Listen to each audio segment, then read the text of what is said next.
У Києві презентували книгу «Заповітний дім», присвячену пам'яті громадської діячки, військової та народної героїні України Аміни Окуєвої. Видання поєднало авторські казки її матері Ірини Нікіфорової, відомої також як Аїша Камінська, та одну історію, написану самою Аміною ще за життя. Робота над книгою розпочалася вже після повномасштабного вторгнення. Авторка зізнається, що писала її під час повітряних тривог, коли ночі Києва здригалися від російських атак. Так народилася книга, яка стала не лише спогадом про доньку, а й особистою розмовою про пам'ять, любов і силу.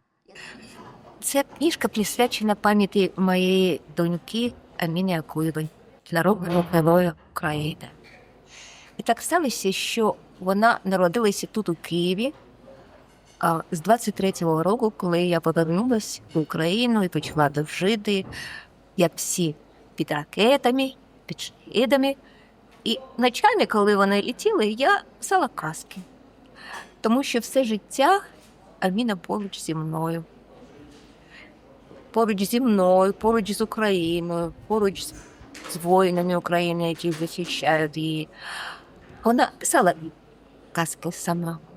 І тут 8-ма казка її, казка про її життя.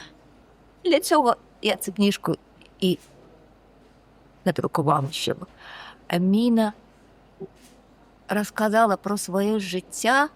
Для багатьох українців ім'я Аміни Окуєвої давно стало символом незламності. Лікарка, доброволиця, учасниця Революції Гідності та війни проти російської агресії, вона ще за життя стала прикладом відданості Україні. Її загибель внаслідок замаху у 2017 році стала великою втратою для країни. Майже 9 років по тому її мати вперше знаходить у собі сили відкрито говорити не лише про біль втрати, а й про те, як пам'ять про Аміну продовжує жити серед українців. Вона для України легенда. Ви знаєте, легенду неможливо призначити, легенду неможливо створити, легенду з людини робить сам народ. І тому я ніколи не була ні в яких соцсетях. Для мене це дуже тяжко. І для мене було дуже тяжко. Почти 9 років пройшло з того трагічного часу для мене. І от я зараз тільки помаленьку щось можу казати. Презентація книги стала не лише літературною подією, а й розмовою про ціну свободи. У своїх казках Ірина Нікіфорова говорить про добро, людяність, пам'ять і боротьбу. Теми, які сьогодні особливо відгукуються українцям. Авторка переконана, що історія її доньки нерозривно пов'язана з боротьбою України за незалежність, яка триває і нині. А пам'ять про тих, хто віддав за неї життя, залишається джерелом сили для нових поколінь захисників.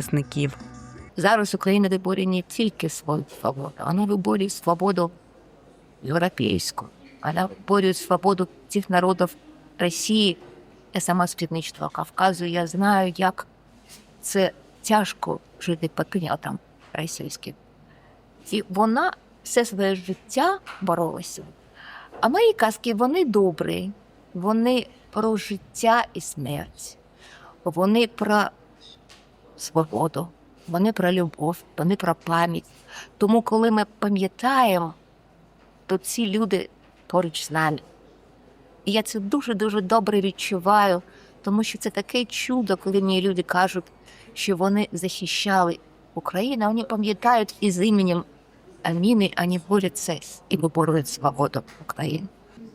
«Заповітний дім» – це не лише збірка казок, а й своєрідний міст між минулим і сьогоденням. Через художні історії авторка прагне зберегти живою пам'ять про доньку та всіх, хто поклав життя за Україну. Адже доки про людей пам'ятають, вони продовжують жити у словах, спогадах і в боротьбі за свободу, яку колись обрали своїм життєвим шляхом.